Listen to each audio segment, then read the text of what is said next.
Hey everyone! So today we're going to dive into the magic paintbrush. It's one of those classic fables that gets you thinking, asking this really powerful question about the link between our talents, our power, and, our character.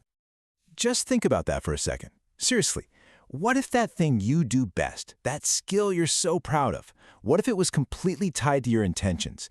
That's the huge idea right at the center of the story we're going to unpack. Okay, so our story kicks off, like a lot of great stories do, in a tiny village. And it's all about a young girl who has this really simple, heartfelt wish. Let me introduce you to Maya. The main thing you need to know about her is that she's just a deeply kind person, but she also has this incredible passion for art. Now, here's the thing. Her family is so poor they can't afford any art supplies. But what's so amazing about her is she doesn't let that stop her. She finds a way to create, even if it's just drawing in the mud with a stick. And right here, you see that kindness in action. This isn't some big performance for everyone to see. It's just a simple, totally selfless act. She sees someone who needs help, and she just helps. No hesitation. And this one little moment of compassion, it's about to change her entire life. So yeah, that one simple act of kindness is about to get rewarded in the most unexpected and honestly magical way you can imagine. And there it is, the gift. But look closely. It comes with a catch, a really important rule. This isn't just some magic toy, it's a huge responsibility.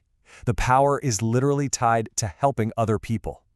So what this really means is the magic has a built-in moral compass. It's not this neutral force that can be used for good or evil. Nope, its entire purpose, the way it functions, is to do good. I mean, how cool of a concept is that? Can you just imagine the sheer wonder of that moment? Maya, this girl who had absolutely nothing, is now holding the power of creation in her hands.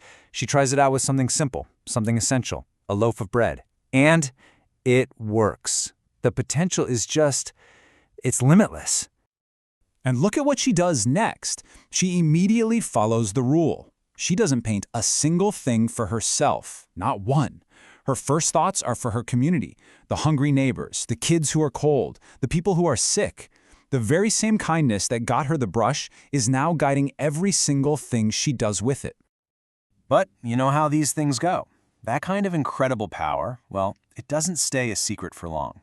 And where you find magic like this, conflict, usually in the form of greed, is never too far behind. And there he is, our antagonist. The news travels from this humble little village all the way to a giant, rich palace. And what does the king hear? He doesn't hear about the kindness or the good deeds. He just hears about the power. And he sees an asset he needs to get his hands on. This right here, this is the heart of the whole conflict. It isn't just Maya versus the king. It's two completely opposite ways of looking at the world, and they're about to collide. For Maya, the brush is a tool for compassion. For the king, it's a machine for getting more stuff. So, when she's face to face with the most powerful man in the kingdom, Maya doesn't back down, not for a second. She stands by her principles, she knows what the true purpose of her gift is, and she's brave enough to speak that truth right to his face. And this whole confrontation, it leads us right to the climax of the story. This is the moment where the real nature of the magic, its secret ingredient, is about to be put to the ultimate test. The king's demand. I mean, it could not be more selfish. He rips the brush away from her, just totally consumed by his own desire, completely ignoring the rule Maya just laid out for him.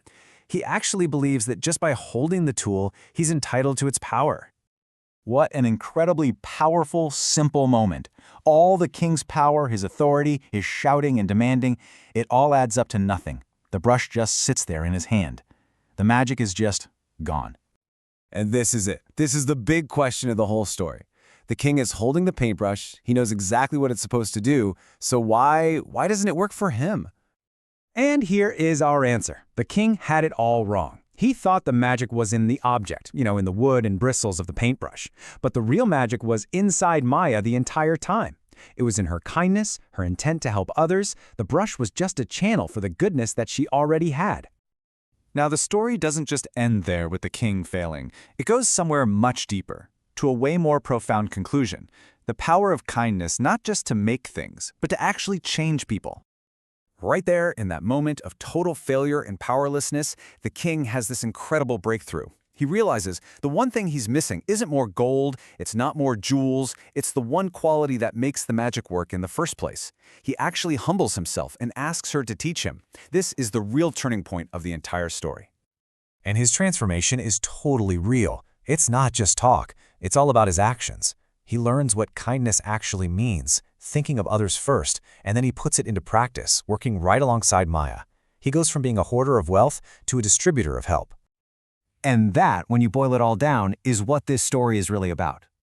And so Maya's story ends with this beautiful, simple truth. She keeps on doing her work, but now she has a reformed king as an ally, and she knows for sure that the tool in her hand will never be as powerful as the kindness in her heart. So you see, this fable isn't really about a magic paintbrush. It's a metaphor for our own gifts, our own abilities. It leaves us with a really powerful question. We all have our own kind of magic, our skills, our time, our resources. The real test isn't whether we have them, but how we choose to use them. So the question is, how will you use yours? Thanks for tuning in.